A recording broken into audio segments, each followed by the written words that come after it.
Hey guys, back again with another video, a review on Bravely Second Endlayer for the 3DS, and this is a direct sequel to Bravely Default, and that game was fairly divisive. I think most people really liked it. It was a very old school, kind of traditional JRPG, but with a lot of cool accessibility features.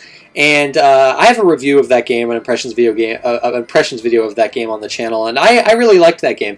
It wasn't perfect. A lot of people will complain about the second half of the game, where basically you have to go through recycled content over and over and over again. That game was insanely padded, and it didn't respect the player's time, like, at all. And a lot of people quit the game because of that. A lot of people I know enjoyed the first half, but as soon as they got to the second half, they just gave up. Now, you could rush through it pretty quickly, but it's indefensible. I can't defend the second half of that game. It was garbage. It was pretty bad design. Not in terms of the story, but in terms of gameplay, it wasn't great. And immediately I can say with Bravely Second, it is nowhere near as padded as the first game. The design decisions are a lot smarter in this game, and overall it's a nice improvement over the first in basically almost every single way. There's a few aspects where I feel it's inferior, but basically if you were put off by the first one because of that second half, I'd say you're good to go with this game. And I enjoyed this game a lot. I thought Bravely Second was a great game. It's not an amazing game, and I'm not sure whether it's going to make my Game of the Year list, but I really did enjoy my time with it, and it's recommended for anyone that's a fan of JRPGs, really. So where are we going to start? I guess we'll start with the story, and the story is kind of weird with this game. As I said, it's a direct sequel to the first one, but you don't really need to have played the first one to understand the story here. The characters kind of go over events that happened in the first game quite often, so you don't need to play Bravely Default to really get the most out of the story here. The game's weird. It almost has two plot lines, and unfortunately neither of them are all that interesting. The story was okay in the first game. I really liked the ending. I thought the ending was really cool, and the ending in this game is also really cool, and there's a certain plot twist that happens towards the end of the game that I really enjoyed, but overall, the story is actually not that interesting. I'll try to explain it briefly. Basically, two characters from the previous game return in your main party, Tiz and Adia, which were my two favorite characters from that game, so immediately that's awesome. The two characters I wasn't too big on, especially Agnes. I really struggle to pronounce her name, but she's in the game, but she's not in your party, and she's nowhere near as annoying as she was in the first game. And the two new characters you have are Yew and Magnolia, and Yew, a really stupid name, Y-E-W, but he's actually a really likable character. And Magnolia is an amazing character, and their relationship from the beginning of the game to the end of the game is really great. And yeah, there's a romantic relationship there, but they don't beat you over the head with it. It reminded me a lot of Final Fantasy IX with Garnet and Zidane. It's very similar to that relationship, and I really liked it. I really liked, like, normally I'm not into romantic relationships in games because I find them to be really heavy-handed, but in this game it was really genuine, and it was kind of touching in a few different places. But Magnolia is a really awesome character, and she's interesting because she comes from the moon. And basically, the story of the game, you're trying to trying to go after the Kaiser. He's this guy with the Empire, and he's trying to kind of destroy the boundaries between worlds and kind of like restart the world. And the main plot is basically you going after him, crossing the world and going to all these locations trying to stop him and his companions. But there's also a side story where you're going after these monsters called balls, and they're all over the world. And Magnolia is from the moon. She crash lands from the moon, and a ball is like destroyed her kind of homeland. And another plot with the game is trying to help her defeat all the balls, and the main ball that destroyed her homeland, which is on this world called Luxendark. And it's kind of weird because this ball storyline kind of disappears for a majority of the game, and then towards the end of the game, it just all of a sudden comes back. And I don't know, I just found it kind of odd. Unfortunately, I don't think either plot is very interesting. The main villain I liked, but well, kind of. It's hard to talk about the story without going too deep into it. I don't really want to spoil anything. But it's not like it's a terribly written game or anything, or that the story is bad. I just didn't find it very interesting. I thought it was really boring, and there was a lot of times where I was tempted to just skip through dialogue, because this game has a lot of dialogue, almost too much, I'd say. It really takes a long time for the game to get its points across at times, so I didn't really like that too much. But the cast of characters is just really likable, and I think that's what kind of pulled me through, despite the kind of uninteresting story. Magnolia is weird because these characters from the moon, she has like this, she bursts into French constantly in this game. I guess the moon language is apparently French. A very odd localization choice that at first was kind of off-putting, but it kind of grew on me. I kind of found it endearing by the end. I thought Magnolia was an endearing character because of it. She would constantly bring out these French phrases, and obviously being Canadian, I thought I recognized a lot of these phrases from a French class. So I don't know, I thought it was an interesting choice, a localization choice. I wonder what it's like in the Japanese version. Is it like she randomly speaks English? I don't know. It was very interesting. And the localization in this game, I have to give mention to it. It's really good, actually. This game is actually, it doesn't take itself too seriously. It's quite humorous at times, and I gotta say, I actually laughed at most of the game's attempts at humor.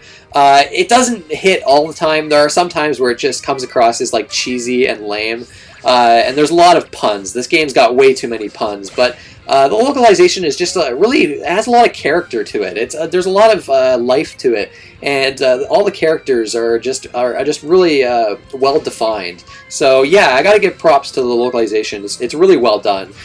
Even though that they couldn't quite make the main story all that interesting. It's pretty simplistic too. Like, the story is not terribly complex. And I want to say Bravely Default actually had a better story. I feel like I liked the story better in that game, and some of the twists that it had a little better. But yeah, gameplay though. Gameplay in Bravely Second is fucking awesome. That's where this game shines. It's where the first game shined too. It's a very traditional RPG, turn-based battles, going through dungeons, visiting towns, buying new equipment, things like that.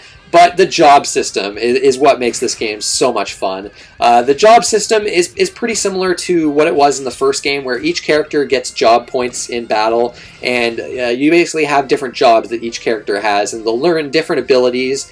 And you can basically have hybrid jobs with each character, where you can use abilities from other jobs on your characters if you're kind of if you have like a specific character you've got. So say you have the Hawkeye job, your character's the Hawkeye job, which is probably my favorite job in the game, or at least one of my favorites, which is a character that focuses on guns. And you have one of your characters, say Magnolia, is a Hawkeye.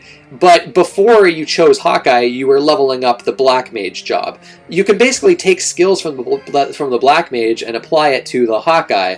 And kind of figuring out all these combinations and experimenting with all the jobs is where a lot of the fun of this game comes from. And normally job systems are quite grindy, but this game has so many accessibility features like in the original, where it's so easy to grind and gain job points and experience and money, where there's a lot of like auto battle features in this game, where you can set auto battle routines, and you can kind of just blaze through battles that way. And a new thing with this game, a new thing that was added with this game, is the chain system, where if you defeat all the enemies in less than in one turn, you'll basically get a chance to do another battle with harder enemies, but with like the same stats, like your characters stay on the same turns that they were on for the next battle, and then it will multiply. Your experience and job points will multiply, and you can keep chaining these battles together, and you can easily grind this way. And this is one of my favorite additions with the sequel. It's just an amazing feature, and I used it quite often. And in the original, I don't think I maxed a single job, but in this game, because of this chain system, I was able to max jobs quite efficiently. By the end of the game, I had quite a few different jobs maxed out. Some of the jobs aren't in this game that were in Bravely Default, but a lot of new ones were added. I don't know how many new ones were added, but quite a few, and there's a lot of really cool jobs. Now, one thing I want to say is I feel maybe I just didn't use them properly, but I feel the magic jobs aren't as good in this game. I used the Black Mage and mastered the Black Mage. One of my characters was proficient in like black magic and just magic in general. And honestly, my melee characters were outdoing them in terms of raw damage, like by a pretty significant amount.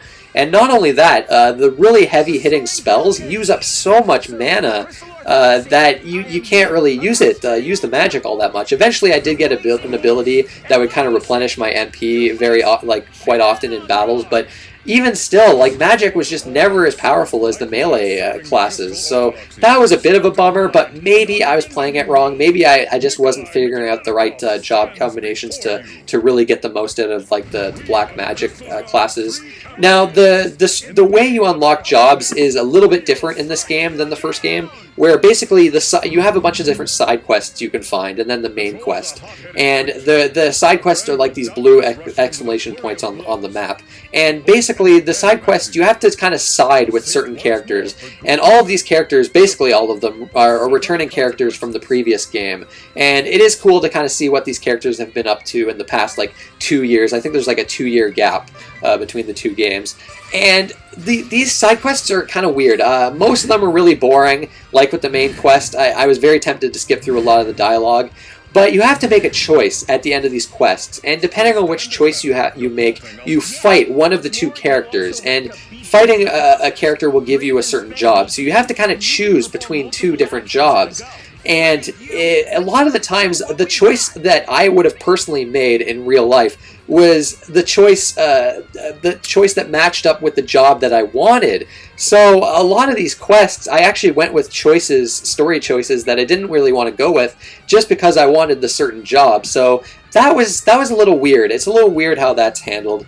Now, you can get the jobs that you've missed through these side quests way at the end of the game, but by that point, you have all the jobs you like, and they're all basically leveled up. That I didn't really actually go for a lot of the jobs I missed towards the end of the game, but if you do feel like you wanted to go for one of those earlier jobs, you still can later in the game.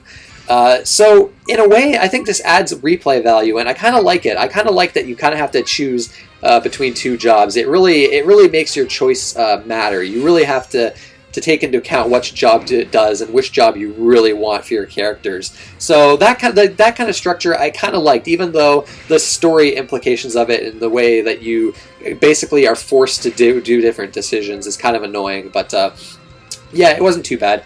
Of course, the Brave and default system is still in this game too, where you can kind of store up turns, and basically you can store up to 4 turns, and you can attack 4 times with your characters. Or and you start at like 0, and you kind of go up to 4, or you can Brave right away in the beginning and attack with 4 attacks with each of your characters to kind of get through battles really quickly.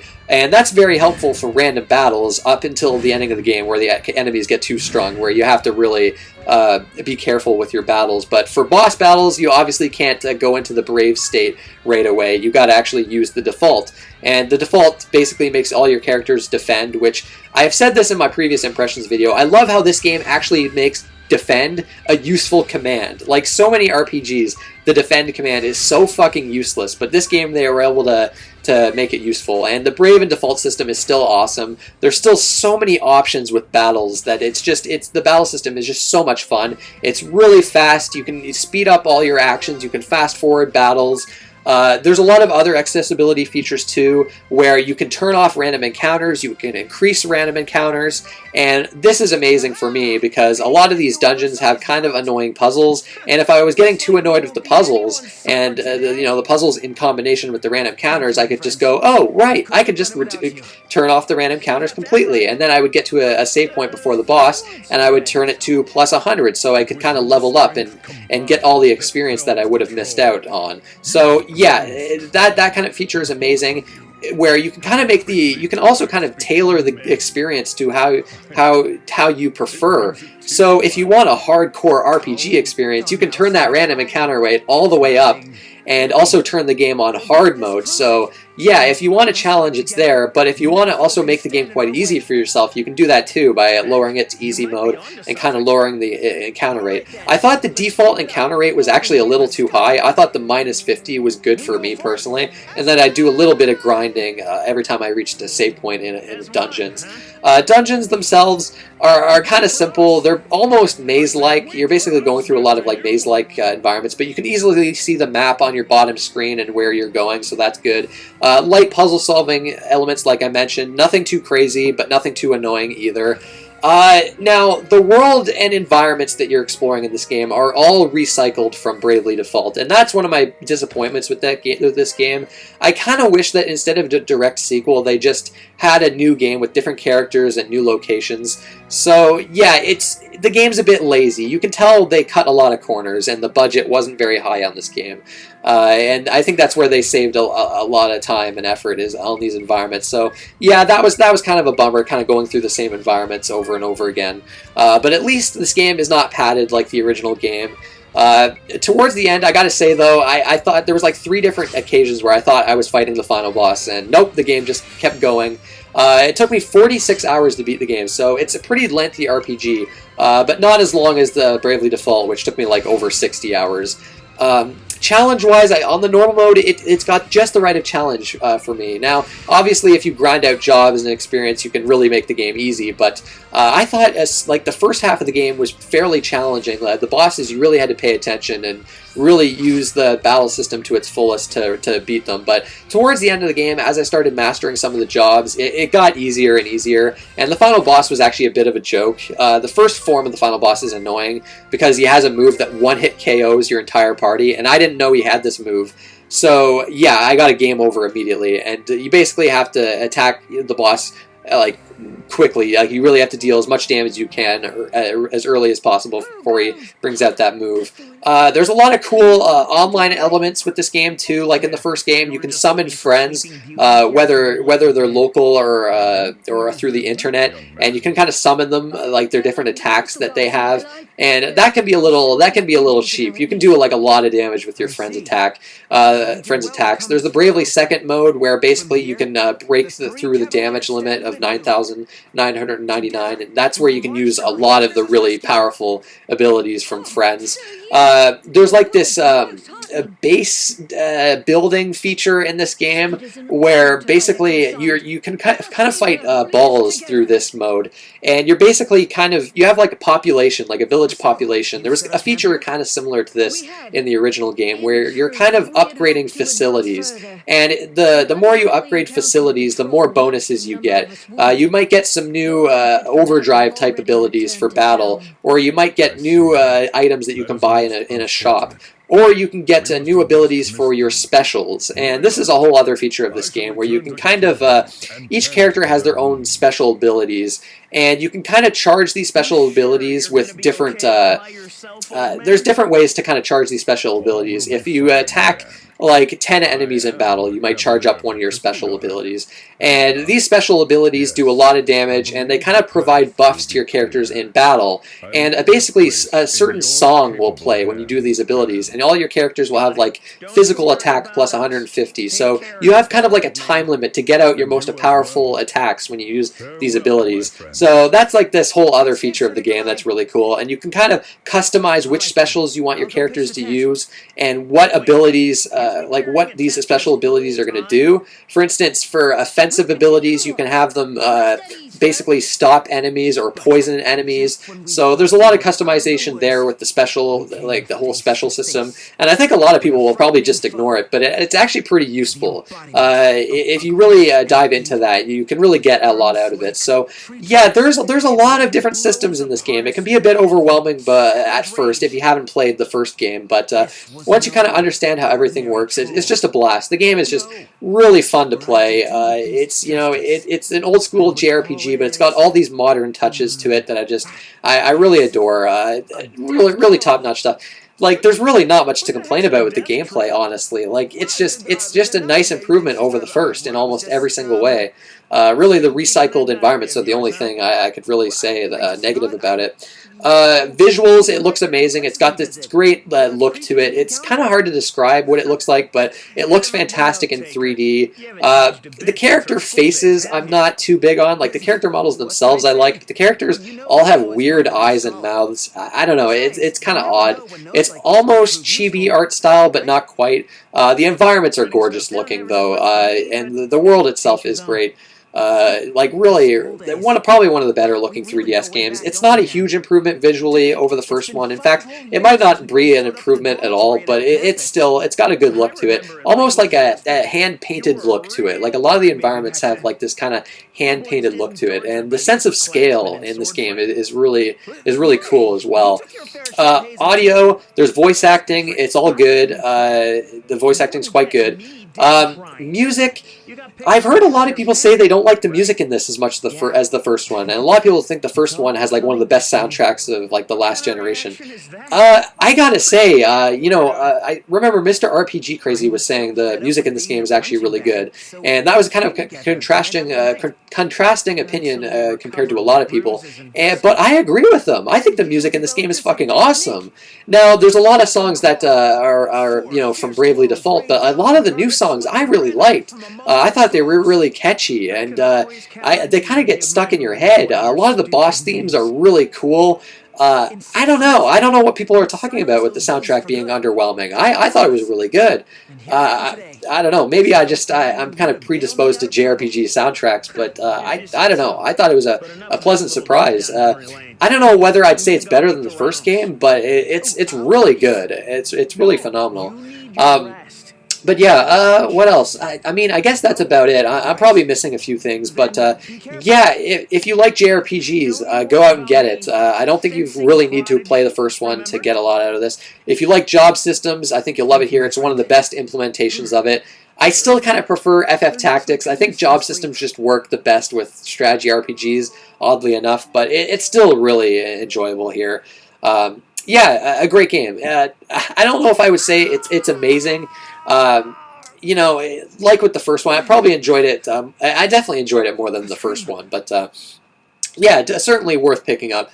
And yeah, I'm glad I got it. But that's it, guys. Thank you for watching, and I'll see you next time.